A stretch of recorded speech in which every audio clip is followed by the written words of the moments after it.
දැනගන්න ඕනේ.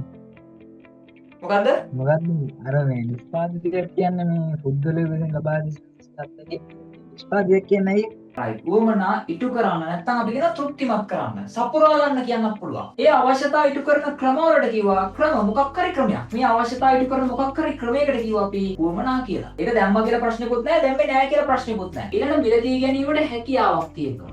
ක්‍රය ශක්තිය. උගන්වනකොට අපේ ඔළුව ඇතුලේ ටික ටික ඩ්‍රෝ වෙන්න පටන් ගන්නවා. ඔකට කියනවා මයින්ඩ් මැප් කන්සෙප්ට් එක කියලා. මිනිසුන්ගේ අවශ්‍යතාව සහ උවමනා ඉටු කරන්න නම් න්‍යාය මොනවාරි දෙන්න ඕනේ. ඒකට කියනවා නිෂ්පාදිතයක්. ඕනෙම දෙයක්. ඒක විසඳනවනේ.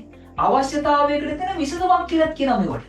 මල් ලබා දෙන්නේ භාණ්ඩයක් නෙමෙයි, මන් දෙන්නේ සේවාවක්.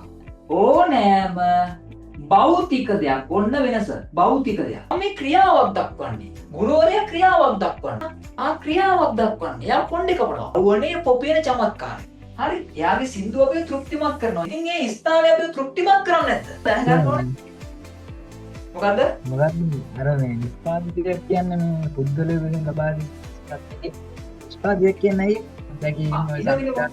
හරි මේක කතාව. නිෂ්පාදිතයක් කියන්නේ මොකක්ද? නිෂ්පාදිත. රයිට් බලන්න. ඒද? රයිට්. එන්න. කොට කියන අපි දාත්ත කියලා. මම කොහොමද තීරණයක් ගන්න මෙදාට වඩා මෙදා හොඳයි මෙදාට වඩා මෙදා හොඳයි කියලා. ගන්න බෑ. ඒක තමයි තොරතුරු. මම සේවාව සපයද්දිම තමයි ඔයාලට සේවාව ගන්න වෙන්නේ. කල් පවතිනවද නැද්ද? කල් පවතිනවද නැද්ද? ඇන්ටි ගන්නේ පිටිම තමයි. පාම් පිටිම තමයි. ඇන්ටි අරන් තියෙන තවත් භාණ්ඩයක් හදන්නනේ. මේ සේවා පාන නැතුව අපිට බිස්නස් කරන්න බෑ. ස්ට්‍රක්චර් එක දාගත්තට පස්සේ පොලේක ලියා ගන්න. ඕම තමයි පාඩම් කරන්නේ. නිකන් කියවෙනවා එකපාරක් කියව එච්චරයි.